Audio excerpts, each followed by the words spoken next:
자, 어제 윤 대통령이 국민 앞에 직접 담화를 발표하는 게 아니라 국무회의선상에서 간접 이 총선에 대한 입장을 밝혔습니다. 자, 전체적으로는 이 국정 운영 방향에 대해서 일부 만성을 하겠다라는 말이 있었지만 옳은 일을 해왔지만 그러나 국민들에게 이렇게 잘못 다가간 것 같아서 좀 고쳐보겠다 이런 식이에요. 15번 들어갔다 그래요.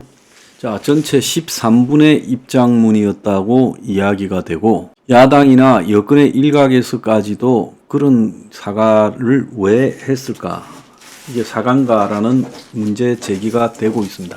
자, 이 측면만 보면 윤 대통령이 대통령병에 걸렸고 그 선거에 참패했음에도 마이웨이 할 거다라는 조선일보의 예상이 맞을 것 같지만 자, 그러자 말자 오늘 새벽에 놀라운 보도가 떴습니다.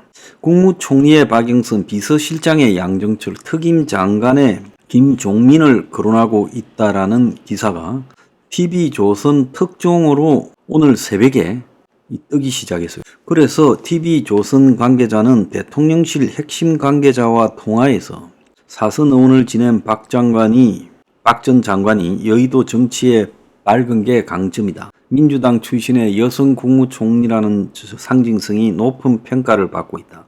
그리고 양정철에 대해서는 청와대 홍보기획비서관, 민주당 싱크탱크 민주연구원장을 지내 야당과의 협치를 이룰 적임자다. 두 사람은 다 제안에 긍정적인 입장을 밝혔다. 이렇게 말했어요. 그리고 난 뒤에 나중에 나온 또 이야기를 보면 새로운 미래 이낙연 당으로 세종갑에서 민주당 후보가 부동산 투기 혐의로 공천 취소되니까 그 자리에 이제 민주당이 없이 당선된 김종민, 당선되고 난 뒤에 민주당 복귀하려고 새로운 미래를 버리려고 하는 사람이죠.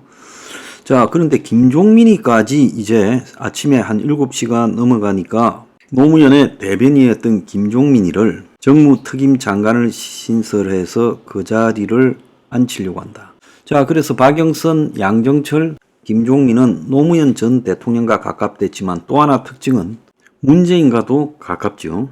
그래서 한때는 이렇게 해석이 됐습니다. 윤 대통령이 문재인, 노무현계 계통 인물들을 내세워서 친문과 교감하면서 이재명을 포위해서 이재명하고 또 더 큰 딜을 하기 위한 부분을 끌어내기 위한 포석 아니냐. 자, 어차피 양정철이든 박영선이든 김종민이든 이재명과는 관계가 없어요. 이재명이 지금 175석을 끌고 앉아 있어요. 민주당에.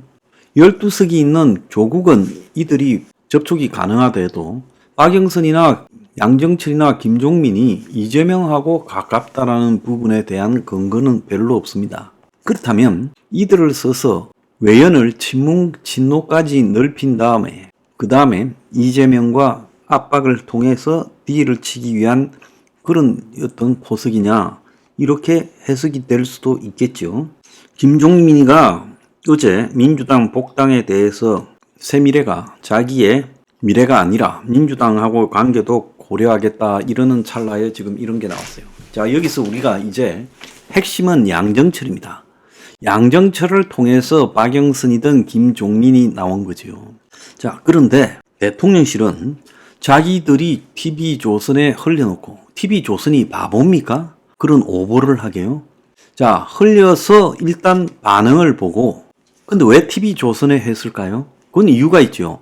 조선이 이 인선을 갖다가 부정하고 씹기 시작하면 이건 아예 못하는 겁니다. 그래서 보수 전체가 조선 의견에 따라서 이 인선에 반대할 거예요. 그러니까 조선에다가 특종을 주면서 조선이 반대하지 못하도록 하고 또 그것도 신문에는 보도하지 못하고 TV조선을 통해서 보도하도록 새벽에 흘렸어요. 엠바고를 걸었겠죠. 그래서 조선이 자기들이 특종 단독을 했기 때문에 이 문제에 대해서 의견을 내지 않았어요. 자, 그런 상황에서 여론을 떠보는 겁니다. 그러면서 이게 반응이 좀 시끄러워지자 9시께 들어서 전면적으로 부인을 하기 시작했어요. 대통령실은 일부 언론에서 보도된 박영선, 양종철 등에 대한 인선은 검토된 바 없다. 일부 언론, 정확하게 말하면 TV조선에서 박영선은 총리, 양정철은 비서실장이다라고 이야기를 했는데 처음 보도가 5시경에 나갔으니까 새벽에 한 4시간 있다가 9시경부터 이 사실에 대해서 부인을 하기 시작했어요. 자, 그거 부인의 이유는 한 너댓 시간 뛰어보고 반응을 봤던 걸로 보입니다. 반응을 보니까 정치권이 발칵 뒤집어졌지요. 그래서 야권에서도 반응이 안 좋고 보수 지지자들이 발칵 뒤집어진 일이 발생했어요. 양정철과 윤석열은 나중에 이야기하겠지만 검사 시절부터 서로 간에 친분이 깊은 관계고 최근까지 유지되어 왔는데 윤이 지금까지 어제 담화에서조차도 경제나 안보에서 보수의 선명성을 주장해왔고 옳은 방향이다라고 말을 했는데 오늘 새벽에 이런 인사가 뜨니까 안철수 같이 밖에서 온 사람이야 찬성한다 했지만은 이번에 청년으로서 이번에 당선이 돼서 힘이 커진 김용태 경기 포천 가평 출신 당선자는 당혹스럽다. 아이디어 차원에서 누가 흘린 게 아닌가 생각한다. 만약 현실화한다면 지지층에서 후폭풍이 만만하지 않을 거다. 아무래도 보수층은 훌륭하고 안 하고를 떠나 야권 인사다 보니 받아들이기가 감정적으로 어렵다 했고, 이준석은 진짜 이렇게 인사가 진행된다면 임기 초는 윤석열이 MB 출신 뉴라이트만 써서 MB 아바타 소리를 듣더니 이제는 문재인 아바타 끔찍한 혼종이다. 자, 이제야 왜 취임 초기부터 보수계열 인사들을 당내에서 그래 탄압해오고 내쫓았는지 알겠다 했고, 권영세는 야당 인사를 기용해서 과연 얻어지는 게 뭘지, 잃을 게 뭔지 잘 판단할 거라고 생각하고 보수 유권자들의 생각도 고려할 거다. 이 반대하는 입장을 말했지요.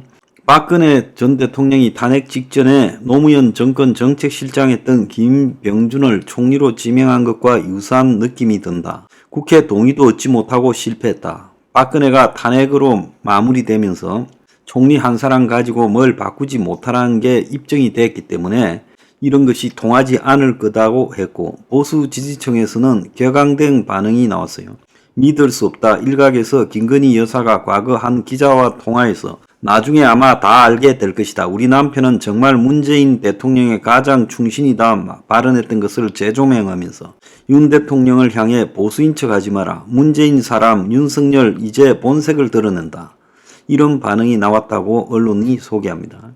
그래서 윤 대통령은 국무회의에서 국민을 위해 못할 게 뭐가 있냐 했고, 좀 있다가 대통령실 고위 관계자가 오후 서너 시쯤에 그래서 이재명과 영수회담에 대해서도 답을 내려놓고 있다. 야당과 협치 소통이 가능하다. 시간만 좀 있으면 하겠다.